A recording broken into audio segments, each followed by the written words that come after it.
Welcome to the Cigar Rebel community, where indulgence meets authenticity. This is more than a podcast. It's a gathering place for those who savor life's luxuries with unapologetic passion. Here we celebrate the fine art of living through rich flavors, bold spirits, exquisite cigars, and unforgettable experiences. Welcome, Cigar Rebels, to the podcast. I'm Mel. And I'm Kevin, and we're coming to you live tonight with the next segment in our series, Developing Your Palate, Part 2. Yes, so I am super excited for this episode. Also, to start us off, this is perfect for this episode. So one time in the past, I heard someone describe a cigar as a rich, loamy soil with hints of barnyard elegance. Okay, so the way you were describing that, I wasn't sure where you were going, but that's some poetic dirt. Exactly. So the guy who was next to us, he said, yeah, I taste dirt too. Yeah, absolutely. I totally see that. I mean, and honestly, the second guy, Mel's not wrong, right? It's just, he may not have developed the vocabulary yet. Right. So with that in mind, tonight we are going to be doing something super useful. We're breaking down the flavor in a way that is going to help you define flavor and also aroma better. Hey, Leslie, how are you tonight? Excited to have you with us. Yeah, absolutely. I mean, there's no fluff. There's no fake language, right, Mel? Yes. It's just what you're actually tasting, what you're enjoying, and how to understand it. Mm-hmm. All right, Rebels, let's cut, light, and settle in. Yeah. So before that, tell us what we're smoking tonight, Mel. Yes, so I'm very excited. Tonight we are smoking the Rocky Patel 30th anniversary cigar. This one has a San Andreas wrapper, a double Nicaraguan binder that is aged 7 years plus, and then the filler is Nicaraguan and Honduran with long fillers that are aged 5 years or more. Yeah, absolutely. So with this cigar, absolutely love this cigar. Have smoked it before. Just absolutely beautiful band. As you can see, it's almost that Tiffany blue. They actually say it's one shade off because you actually cannot use Tiffany blue. That is true. I don't know how true that is that it's one shade off, but it's a great segment from them. But what are you getting on the cold draw for this, Mel? So the cold draw on this, for me, I'm getting a little bit of nuttiness. Maybe when I say nuttiness, maybe not necessarily peanut, but maybe like almond or a more smooth shell. So I get a nuttiness. I get a little bit of that cocoa powder. I put some notes when I smoked this the other day, and I put them in my notes here just because it was like a cedar-y note, but when I smoked it the next day, I didn't get it. So I wrote it down. I'm curious if you guys have had this or if any of you are smoking this along with us tonight. I would love to know what you're thinking. I'm excited to see all the comments out there. Leslie, Rich, Martin, glad to have you. Popcorn, Evening, so excited you're with us. Lou, excited, got here late. We are smoking the Rocky Patel. Here, I'll throw the graphic back up there. Tonight, we are, let me get rid of your comment. Technical difficulties. I dropped my microphone right before we went live, my brand new $400 microphone. And so I was freaking out a little bit. So trying to make sure that it was working. But this is what we're smoking tonight. And so super excited to jump into that and get into the topic tonight. Rich said he smoked it at the Dunbarton Jubilee, and it was a great cigar. I smoked that yesterday. I would agree with you. It's excellent.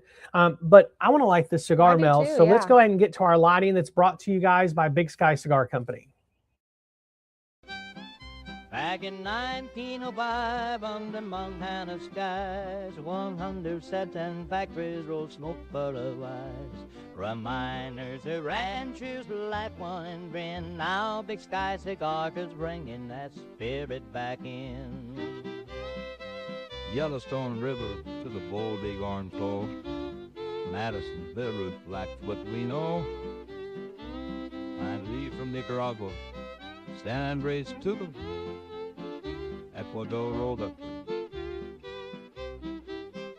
And every box soul helps our veterans men. With warriors and quiet waters, we lend a friend's hand. It's heritage burning in every draw. Big Sky Cigars, Montana's pride and law. Big Sky Cigar, where heritage flow which will ever draw. Find your rare red Big Sky Cigar to pop. Ask your local tobacconist about Big Sky cigars today. If they do not carry them, shops can reach out to Brad Frazier to set up new accounts. As always, thank you to our sponsors. So tonight is part 2 of Develop Your Palate, and I'm really excited about that. So part 1, just a little recap, was about building the baseline and the foundation of building your palate. So hopefully since then, everybody that has come along with us has been maybe practicing that if you were wanting to. And it was also about developing your palate over time and ensuring that you are enjoying the cigars that you smoke. That is always key. Yeah, so absolutely. Tonight we are going to be moving into what you are actually tasting. Yeah, it's really about how to make sense of it without sounding like a fool, without sounding fake, or that you're really just reading off the back of a wine label. No offense to the Corns, I know you are big wine people. But sometimes you listen to these reviewers and it's like they just grabbed a bottle of wine off the shelf at the local grocery store and slapped it onto the description of the cigar. Like, how are they getting fermented grapes grown in England in 1912, right? Right, You know what I mean? absolutely. So we're going to get into that tonight. Yeah. So because I feel like once you're talking about wine and cigars, once you understand those flavor categories, the cigars are going to stop feeling random and they're going to start feeling very familiar. Absolutely. And so before we talk about cigars, we have to talk about you. Your palate did not start the first time you lit a cigar. Yes, 100%. And before we talk about the cigars, like you were saying, Absolutely, we want to talk about how your palate actually works. So really that starts as a kid, 100%. And you were figuring out what you liked to eat and what you didn't like to eat. Absolutely. So Richard asked for us to share, and I don't want to jump in it because this is an important part of developing your palate. But I wanted to throw out there because he threw it there and I don't want to forget. We will share a graphic in a little bit that shows some of those dates. If you're taking notes now, May 28th through the 4th of June is where we're going to be there. And so we're going to be doing some things. We have an event coming up on June 2nd in Salem. And so a big announcement coming for that, and we'll give you some more information. But we'll be there the 29th through really the 3rd, visiting some of the Two Guys shops and some other places around Boston and Salem. So, but as you were talking about, Mel, your palate began as a child. And at the most basic level, human experience 5 core tastes: sweet, salty, sour, bitter, and umami, or what I like to call savory. Yes. So those are the 5 mouth tastes, and everything else that you taste is really aroma that's kind of layered on top of those. And that is the part that people miss. So Absolutely. When you're talking about maybe you taste chocolate, you're not actually tasting chocolate. Right. And when you're tasting bitterness, maybe a little sweetness, and your brain is saying, this kind of reminds me of chocolate. Yes. And the perfect example of this is going to be coffee. For sure. Coffee can be bitter, slightly sweet. It can be acidic, but we really describe it as chocolatey, as nutty, as caramel. Sometimes we even say a stone fruit. Yes. When we're looking at those. And the same is true when it comes to cigars, right? Yes, 100%. And I'm going to tell you guys, there's a lot of tasting data. As we were doing research for this episode, I mean, you can go down a rabbit hole when it gets to mouthfeel and taste. And we're going to get a little bit of that tonight. And in part 3, which is already kind of developed out, 4 and 5. This was originally a 3-part series. It's become a 5-part series. The next one's going to be great. We're going to teach you how to build a palate. This is what this has been, but we're going to do some real practical techniques. I'm super excited about it. But I chose to hold off some of that data and spread it out a little bit because we could probably talk the rest of this episode on just your mouth palate. Yeah, 100%. And talking about how your palate and talking about developing. So all of that, your palate is mainly going to be developed through exposure. So really, the more that you are experiencing, the more that your brain builds its library. And that's why you have so many times 2 people can smoke the same cigar and describe it very different. Yeah, and I love that, actually. I love that two people can be enjoying the same thing. And hopefully some of you guys, as Popcorn said, it's going to be fun to smoke this Rebel pack with us this month. So hopefully some of you guys are smoking this Rocky Patel. We would love for you to drop in the comments what you're tasting, because your day, your food, your palate is different than mine, and mine's different than Mel's. And so I love that you pointed that out, because really what happens is each of us are pulling from a different memory bank. Yes, 100%.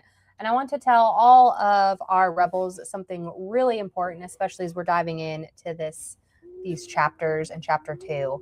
So hopefully everyone is ready. But if you don't taste cedar, it doesn't mean that you're wrong. What?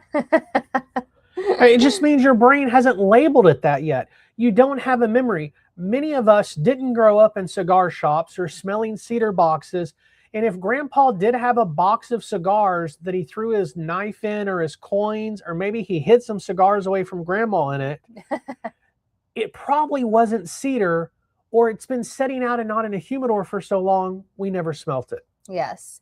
The goal here really isn't to memorize flavors. It's to recognize patterns. Right. And so that's what we want to do tonight. We want to connect those 5 tasting basics to cigars. Yes. So Rebels, the key to moving forward is to begin with the basics from taste of cigar flavor and the categories. Yeah, absolutely. And so as we begin to do that, we want to present these categories to you guys, because cigars don't always present as sweet, as salty, as sour. They don't always present as bitter. And so I really, truly believe they present, and I can't talk tonight, but they present as categories, right? Mm-hmm. And so most cigar media, when they do a really good job, Cigar Journal, Cigar Aficionado, Cigar and Spirits are some ones I can think of. Cigar Press does a good job. They tend to cluster things into families and do a pretty dang good job of it. Yeah. So tonight we are using the 5 that are going to show up constantly.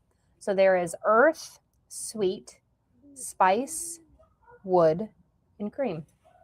Yeah, absolutely. So, go ahead. I was going to say, so here at Cigar Rebel, we call this the bridge concept. And these are not separate from the 5 basic tastes. They're just combinations. Yeah, absolutely. And they're how we bridge the mouthfeel to a cigar flavor. Martin has said he doesn't get cedar or oak or sandalwood. Can't get those yet. I agree. I pick them up on some things and not others. I'll pick up leather on some things and not others when other people do. And then Dwayne said that there are floral notes on the Rocky Patel Retro Hell. I agree with that. As we get into the bridging concept is those mouthfeels to these common cigar flavored notes, right? Mm-hmm. So an example, earth might really be bitterness or dry or some mineral notes. And when it comes to sweetness, that might be a little bit more obvious, like a natural sugar perception or a fruitiness, right? Right. And I think the sweet, that's not always obvious. Sweet can present in a lot of different ways. And in a similar manner, when it comes to spice, it's often trigeminal. Yes. It's a sensation, not just taste. Yeah, and trigeminal is... say that 10 times trigeminal, fast. trigeminal, right? So trigeminal sensation is a chemothesis, and this is, we're going to get a little scientific on you guys tonight. It is a third sensory system where your mouth and your nasal cavity come together and they actually separate and creates taste and smell.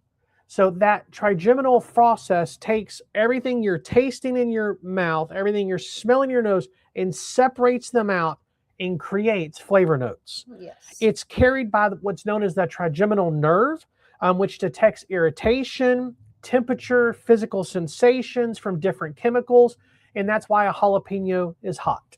Yeah, I think that's a great summary of that word. Just a real quick brief. Yeah, so a little bit of scientific for you guys tonight, because I've never heard this talked about on a cigar podcast before. I've never heard it talked about in a bourbon tasting podcast before.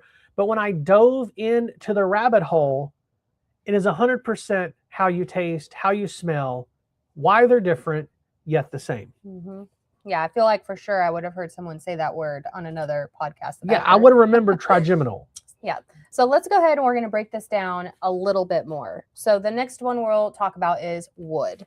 So in cigars, wood, it isn't a single thing. It's a familiar flavor impressions that are mostly built from the aroma and plus probably a little bitterness or astringency and also the mouthfeel of the cigar. So true. And the next one is really a creamy, because cream is really a texture with some mild sweetness included.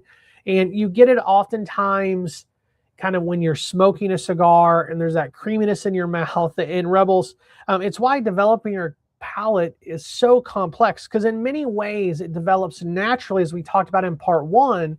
But Mel, it also takes work to actually begin to connect those flavor notes, those creaminess, into memory connections and references so you can begin to pull out flavors from cigars. Mm-hmm. It happens naturally for some people. It happens over time, but you can develop it and hone it like a skill. Yeah, 100%. So we talked about, sorry I cut you off, but you and I just talked about the 5 basic common notes that are found in cigars. And Rebels, honestly, that's simply the beginning. Yes. So the real problem with palate and these 5 common notes is that until your palate is developed, it's easy to mistake them or even to be overwhelmed by them. Yeah, right. Absolutely. This is why someone walks into a lounge and says, I do not like strong cigars. And what they really might be meaning is I don't like bitter, I don't like spicy, or they might not even like overwhelming flavor, Mel. Mm-hmm. It may just be a flavor explosion in their mouth and their sensory, it's just too much. Yeah. So I think it's a great time to dive deeper and peel back the onion on these flavor categories, which is funny that we are saying onion because sometimes people will pick that up in a cigar. Hey, Alex. So let's go ahead. We're going to start with earth. And this is going to be the backbone of a lot of cigars. And you'll sometimes, when Kevin and I are doing our cold draw on here, a lot of times on the podcast, we'll talk about we get that earthiness, or I get that earthiness. Yeah, absolutely. And it depends on the growing region and the soil. Earth can present many different ways in a cigar, which is why you get it so often in cigars. Yes. So here is going to be a breakdown of earthiness by origin. So Nicaragua is a first, and that one is going to be bold earth and spice. The flavor profile is Nicaraguan tobacco is recognized for really its high nutrient content, producing bold, full-bodied, and robust tobacco. So the earthiness is kind of from the volcanic soil in regions like Esteli, and it provides a deep earthiness, often described as dark chocolate, coffee, or leather. Absolutely. And guys, tonight we're looking at our notes a little bit more because we're trying to make sure we cover the scientific part of this for you guys tonight very well.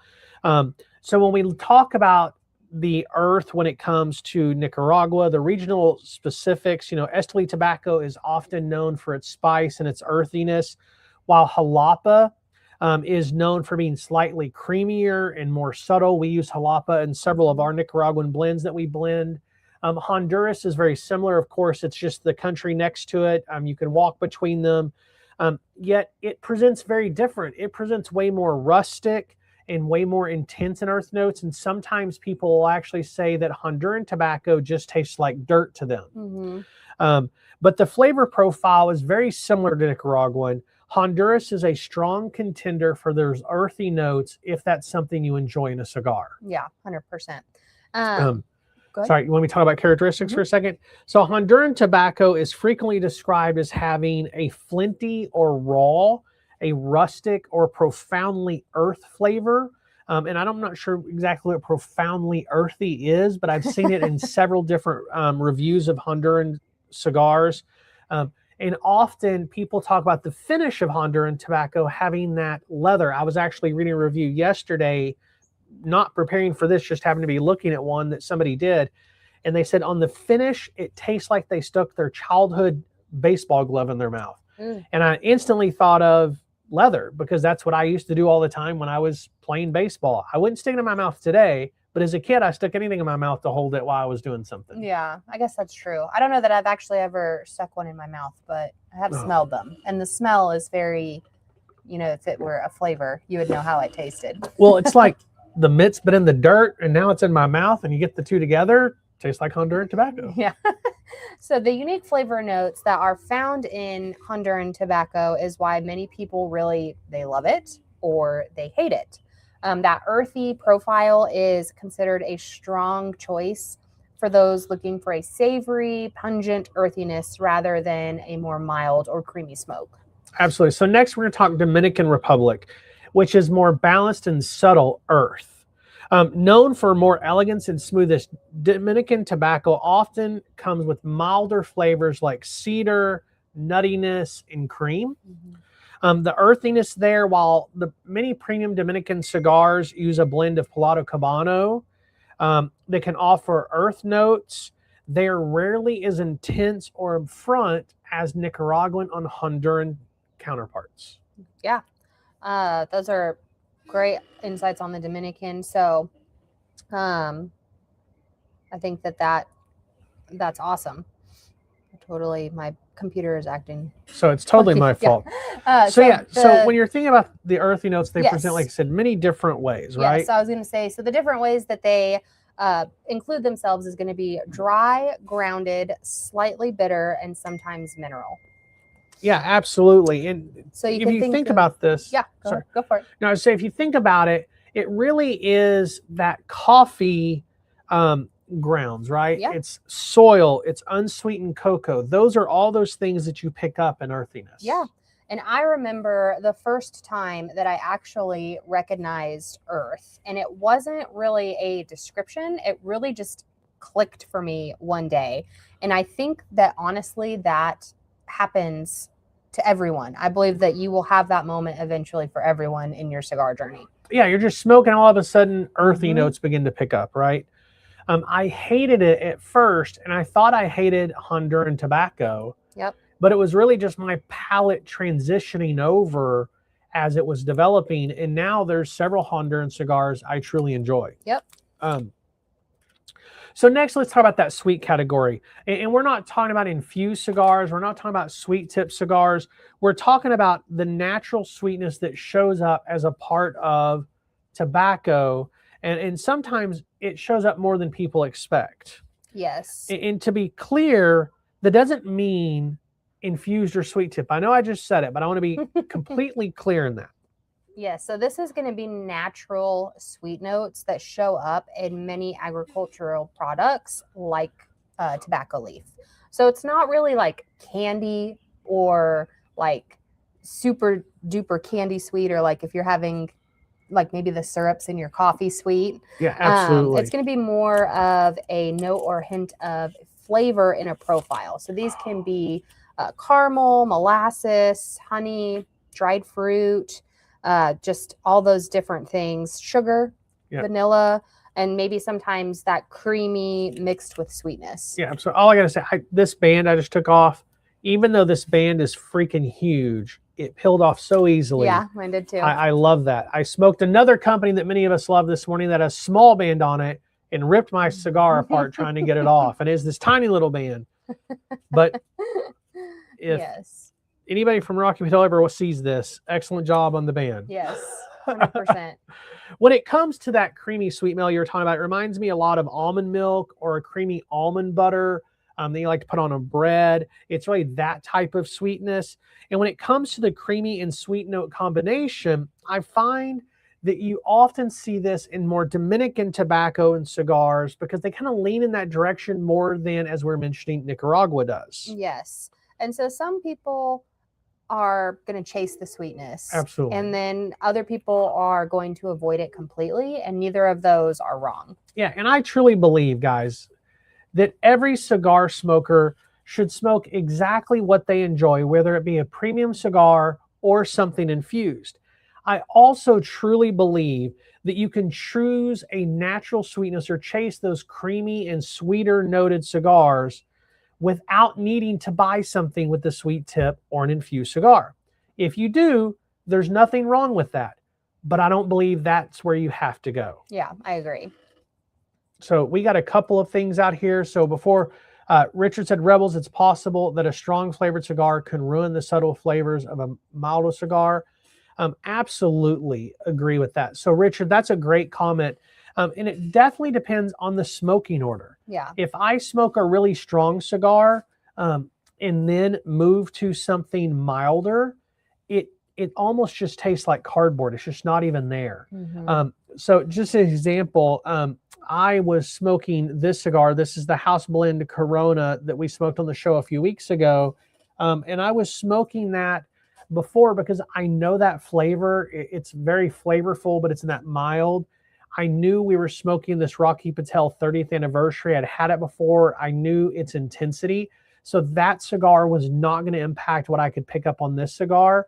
However, had I smoked a Neanderthal or an LFD double Lajero and then moved to this, even this stronger cigar that's got a little bit more bolder flavor would have just been washed out. Yeah. An absolutely great process. And just as if you plan on having a multi-cigar day, you should plan accordingly.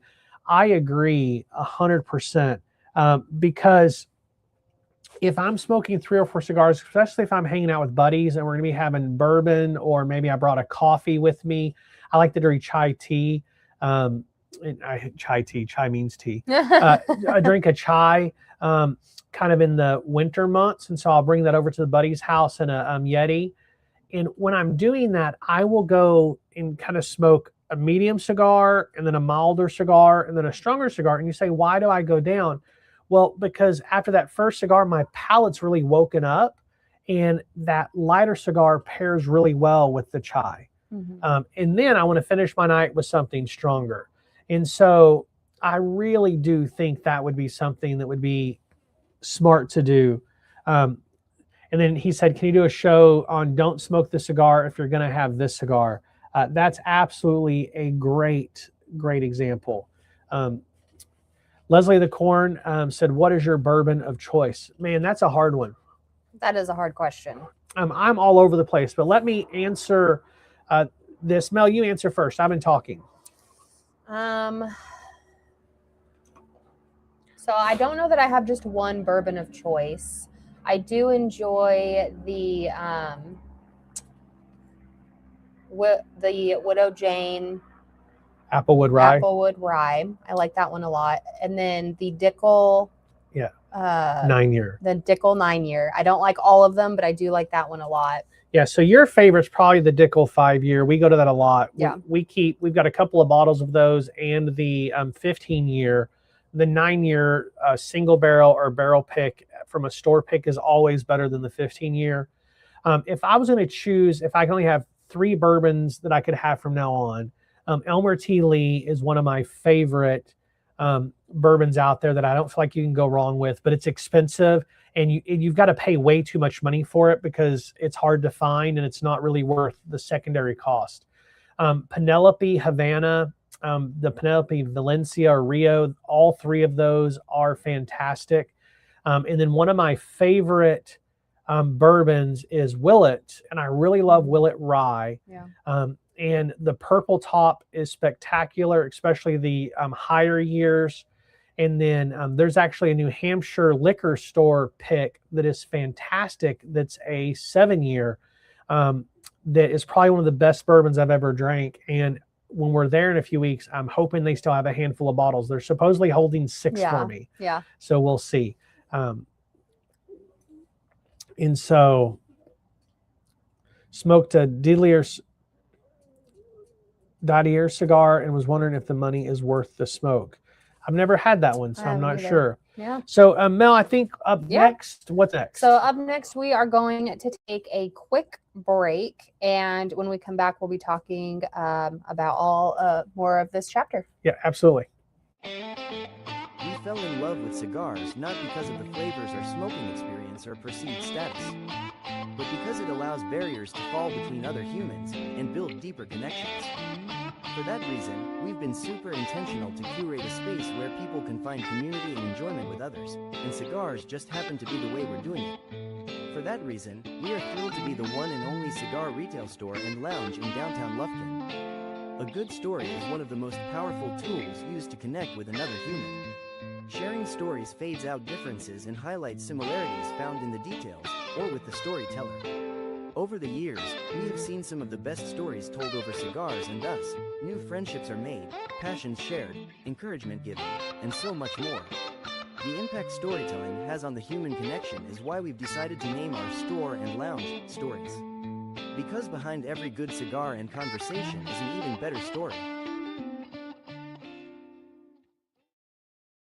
As always, thank you to our sponsors. So before we dive back into the topic tonight, let's go ahead and look at our upcoming shows. So next Monday, which is Don't be taking this year away. No.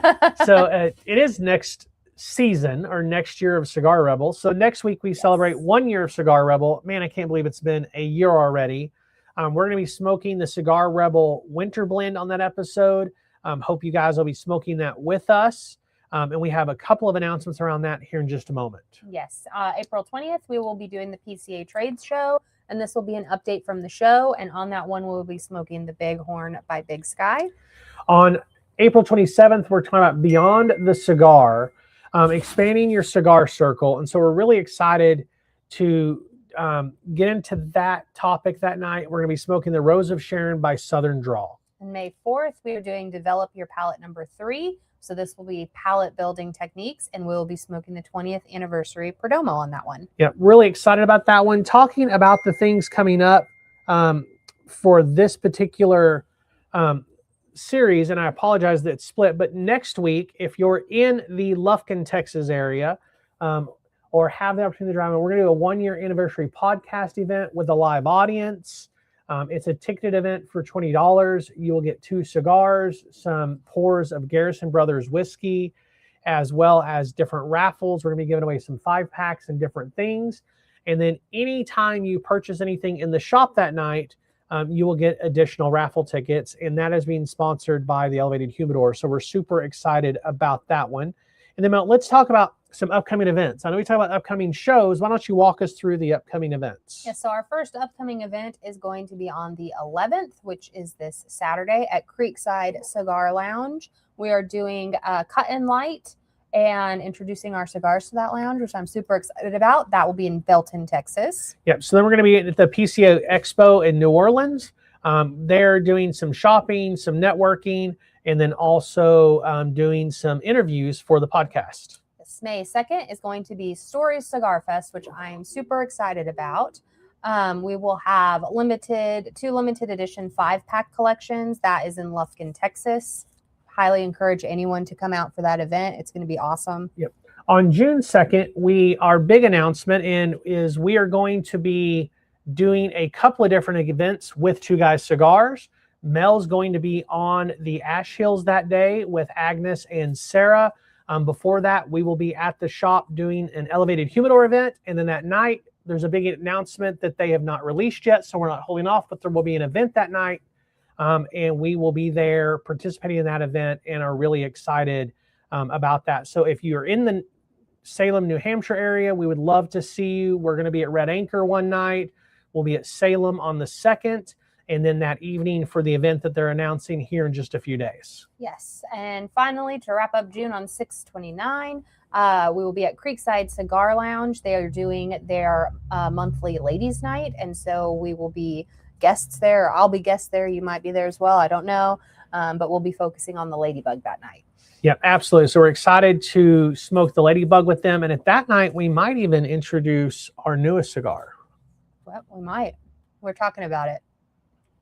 We'll have to wait and see. Pre-launch. Absolutely. So as Martin was saying, it often gets a lingering sweet flavor that stays in the mouth between puffs. Is that what they call a finish? Absolutely, that lingering. And some has a short finish and some has a long finish, and it really just depends. But yeah, that finish, and I love that you're saying it's often sweet and pleasant. I also really enjoy a longer finish. Richard said that he wanted to share that I'm with another YouTuber cigar creator at the Nashua shop, which is awesome. Would love to meet with them. And I love Les said, that's you. You can be there with them. Absolutely. We'd love to see you, Rich, and see you. And then, of course, we'll be back for the expo. We've already got everything booked for that and really excited. Thanks for listening to all the upcoming events. Also, make sure you go ahead and click that subscribe button. Also, you can go on YouTube and click the notify me, so it will let you know a few days and the day of when the show's going live. If you're watching this on the replay, go ahead and drop a comment, #replay_fam, and let us know what you're smoking and pairing so we can know that you're enjoying the show. And as always, you can follow us on Facebook or Instagram at Cigar Rebel, with some more social accounts coming in just the next few weeks, and a brand new website that's getting revamped. Yes. What do you think about this cigar so far? Yeah, Those of you guys smoking at home, and also Mel, what are your thoughts on this cigar? Yeah, I was just about to go there. So I'm about halfway through, maybe a little bit more than half. These last couple of Mondays have been super busy, and so I haven't gotten in the normal cigars that I normally do on a Monday. So I smoke a little bit quicker on the podcast. I don't know if that happens to anybody else, that you're not thinking about it and you just smoke quicker because you maybe haven't had as many cigars. So you're excited to have that cigar. Yeah. But I'm really enjoying this one. We talked about in the beginning, that cold draw had some of that nuttiness, almond to it, some cedar. It really kind of began with some cocoa in there, a little bit of spice, some earthiness. And I'm almost in to probably the final third. But the second third for me didn't have a lot of transition. It kind of stayed with those notes. I know I saw in one comment, I think Leslie said she was getting some marshmallow on it. Yeah, absolutely. So something I'm really getting out of this is that cocoa and that little bit of bitterness that I might call coffee is kind of slowly faded away. I'm with you. I'm smoking faster than I normally would. But what I'm really kind of picking up now is a little bit more of that creaminess and almost a transition to a molassesy kind of on the retro and the finish, almost like Martin was talking about a few minutes ago. And so, yeah, this cigar has been really great. Richard said that he'll be there and have a limited edition cookie. So I'm super excited for both of those. One, to meet you in person, and secondly, to enjoy the cookies I've heard fantastic reviews about. But let's get back to the topic tonight so that we don't run out of time, and really talk about flavor profiles or categories, flavor families. And I want to talk about spice, because this is where the confusion begins to happen. Yeah, so because people think that spice is equal to strength, that's really, the problem is though that it doesn't. The spice is a sensation. So you're going to have pepper, heat, tingling. And, we talked a little bit about in chapter 1, just going back, how you have your flavor and your strength in a cigar, and those are different. So if you're picking up spice, that's going to be in the flavor category, not the strength category. Yeah, just a little recap. And spice often happens the most in the retrohale, right? Earlier, Mel, you had mentioned that trigeminal sensation that is a big part of the experience, right? It's this reality where your taste and your nose come together, and there's no better way to kind of talk about this sensation than when it comes to spice, right? Pepper or spice is really sharp or nasal burn, especially on the retrohale. That strength or kind of kick that comes, which is that nicotine irritation that happens, or that feeling that happens with that. There's a dryness or there's stringency that you mentioned earlier, that we often contribute to wood or oak, or those tannic notes, much like the dryness you get in a wine or in a bourbon or whiskey. And then you sometimes get the heat itself from the burn. And so especially as you get into the second and third of a cigar. Right.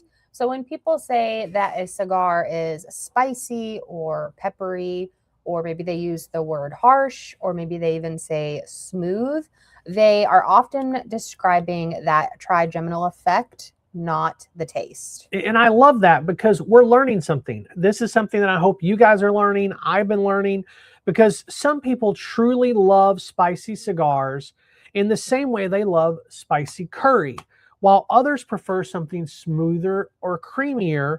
And again, tying it back to food and the curries, there's like Penang curry, or there's like a green curry, and they're very, very different. Yeah. And this is a simple way that you can test for yourself. And so you can try this. One thing would be to eat a jalapeno. Is that burning, and is that from the trigeminal? Yep. You can smell the cinnamon, which is going to give you an aroma. And then you can taste sugar, which is going to be sweet. So this is going to be 3 completely different systems that are all working together. Absolutely. And here's really why that matters, right? Without the trigeminal input, cigars would feel kind of lifeless and flat. Yeah. You would taste those, you would not taste because you would lose the spiciness, the freshness, the aroma, the bite that comes from some cigars. And how sad would it be if every cigar tasted like cardboard? Yeah, I mean, it's basically what is going to give you the intensity and the physical presence to the cigar experience.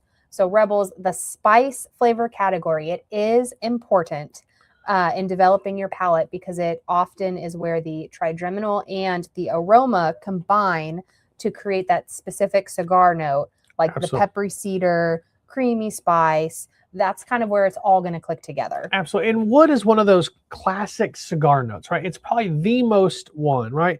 And the most prominent wood note is cedar. And so let's talk about wood for a few minutes. Yeah. So wood is, like you had just said, it is going to be one of the most common and one of the fun foundational flavor profiles in cigars.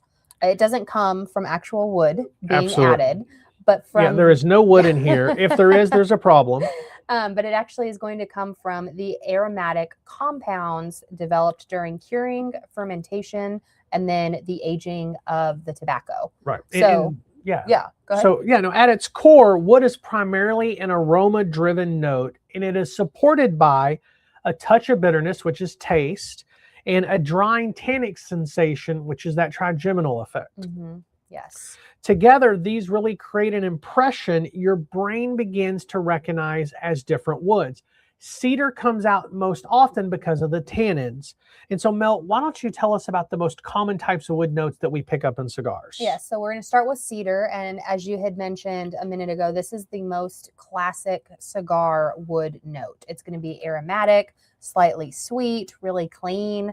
It's often enhanced by the cedar-lined humidors or the sleeves, and it's going to feel bright and refined. Yeah, and so side note, when you talk about Atabey, they rotate through different cedar humidors, different types of cedar, because it impacts the flavor of their cigar. Yeah, 100%.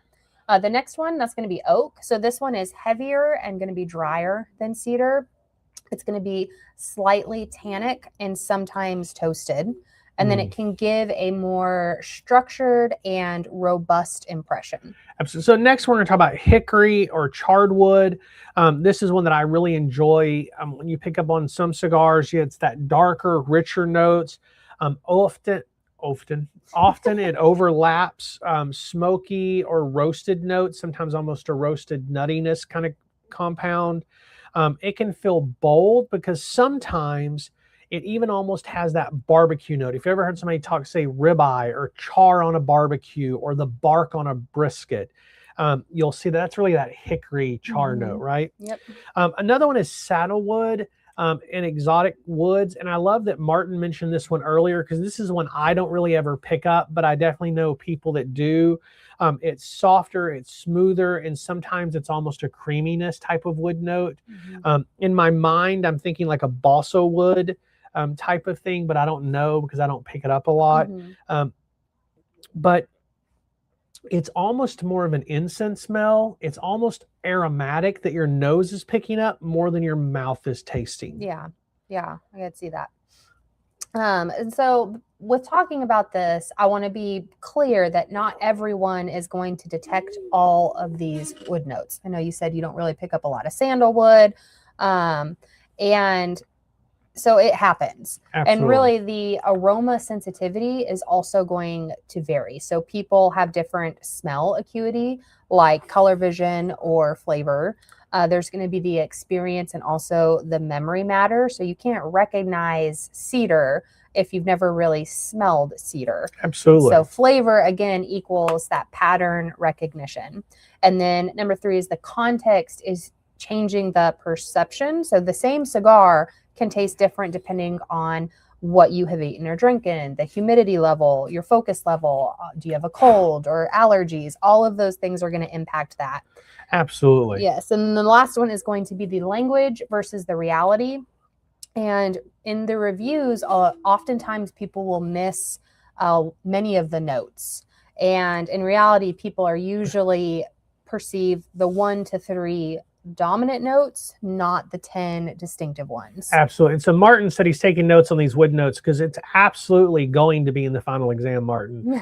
There's no doubt about that. No, but definitely out there. And the great thing about the podcast is it's out there. You can go back and review later and listen, or you can download it anywhere you stream your podcast, Spotify, Amazon, Apple. Back to the topic though, an important reality check that I really want to drive home for you rebels tonight is even seasoned cigar smokers do not always agree on flavor notes. They don't always detect the same notes, and they often describe the same sensations with different words. Yes. And so maybe at this point, some of you rebels might be asking, how do I pick up and how do I distinguish the differences? Great question. I mean, that's a great question. And so if you are wondering that, don't worry, because we have you covered. That is what part 3 of this series is going to be all about. Yeah, because we built this series kind of like an accounting class, right? Part 1 was developing your palate overview with practical tips around pace and focus. Tonight is the flavor notes or categories and how the taste and aroma begin to work together. And then building your palate 3 is really palate building techniques, or the how-tos. And I'm going to tell you, we're going to have some food with us that night, and we're going to taste some different foods and walk you through how to use those foods to develop a great palate. Yeah, I'm excited about that. I love pairing a cigar with food and just seeing how that impacts everything. Yeah, absolutely. So do I. It's great.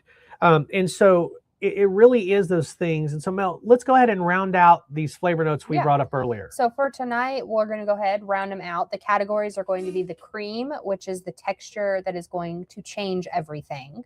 And cream is not necessarily a flavor. It's a feeling that sometimes has that hint of sweet notes to it. Yeah, absolutely. And Alex just said that, wood is absolutely aromatic. And he'd mentioned the olfactory nerve. Yeah, and that's that trigeminal nerve that we were talking about earlier. When you begin to look down into it, really impacts those flavor notes that we pick up when it makes your nose and nasal kind of perceptors work with your taste buds. Talking about creaminess or cream not being a flavor, it really is a texture. It's a smoothness. It's a roundness. 100%. And so a creamy cigar can feel soft, balanced, and also easy. And this is why some cigars, they feel more relaxing instead of demanding. Yeah, and so I want to bring some real application here, Mel. So let's talk about cream or creaminess, because it really is a highly valued characteristic in cigars for some cigar smokers. Yes, and unlike wood, it's less about a specific aroma and more about the combination of textures and the mouthfeel, and is it soft and smooth flavors? Really, and at its core, cream is driven by a smooth, velvety mouthfeel or texture, low bitterness or a low sharpness to the smoke. It's really often supported by these sweet notes like milk or vanilla, kind of a light nuttiness. I mentioned earlier, almost an almond milk or an almond butter. And so cream is really a whole lot less about taste and a lot more about how it feels in your mouth. Yes. So some common types of cream notes, there's going to be sweet cream, and that is going to be soft, slightly sugary impression. It's often going to be paired with vanilla or a light caramel, and it's going to be smooth and also approachable. Right. And then you really have milk or dairy-ish type of cream. It's neutral, it's soft, it's rounded, really like milk or more like a half and half almost kind of texture. There's no sharp edges. And then you kind of get into buttery cream, which is richer, slightly heavier. It can feel oily or almost full.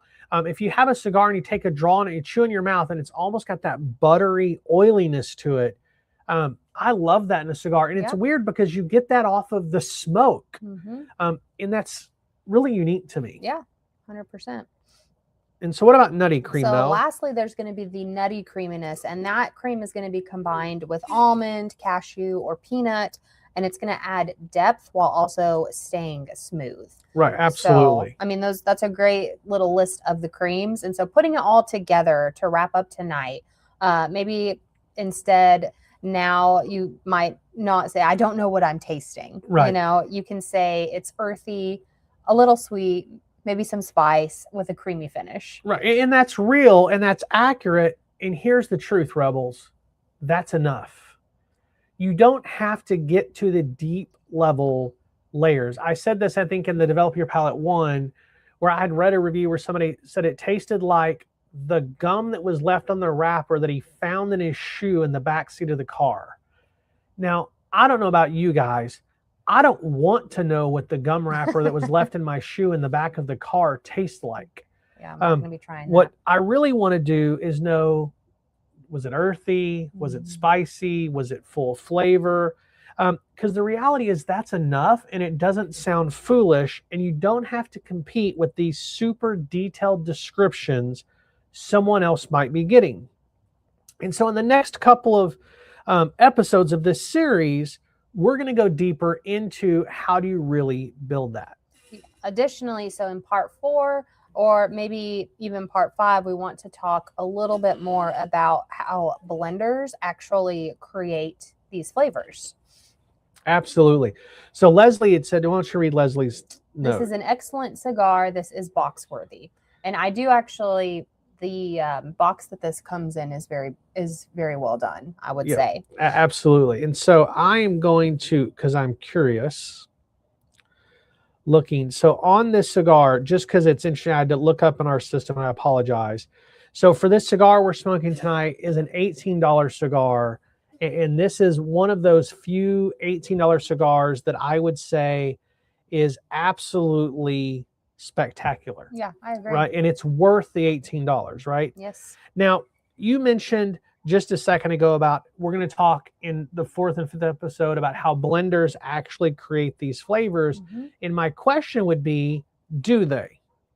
It's an interesting journey. But as you said, that's really for another day. But just to leave y'all with a little bit of teasing, I think the flavor process begins in the nursery. Yeah. Not the nursery where you went as a child, but the nursery on all of the farms where tobacco seeds first get planted and all these different soil ingredients are managed. Yeah, I agree. All right, so before we go tonight, we'll leave you guys with all of this stuff to kind of soak in and absorb and practice. What are your thoughts on this cigar? We just talked about it a little bit. But... Yeah, absolutely. So I left that. I saw he's there that he's getting anise, but Leslie has not. It really does confirm that two people get different flavors and sensations. They smoke the same cigar. I am not getting anise at this point. However, I have some notes there that I think I could see as that, but I don't know that I would describe as that. There's definitely a mineraliness to the cigar in this final third. And there's really on the mouthfeel, on the finish, a spicy cedar. Yeah. I would say it's been pretty smooth. It's had a nice, smooth, robust flavor throughout. And it does make my mouth feel a little bit, maybe it makes me maybe have a little bit more saliva than other cigars do. Absolutely. I love Richard's comment. Mr. J is insanely descriptive. I agree. I can't get that descriptive. Like on this cigar, the best thing I can tell you is that my lips have a little bit of a tingle on them. Also on the top of my tongue, it's still there. And then with you, I feel right on the inside of my cheeks, a little bit of almost a pressure from the smoke on the finish. And I'm creating a lot of saliva, which is why I keep taking drinks so that I'm not spitting on camera. Yes. But absolutely love this cigar. Leslie says she has a question for a future episode. How does the blending process change the flavors in the first, second, and third of the experience? That is a phenomenal question, Leslie.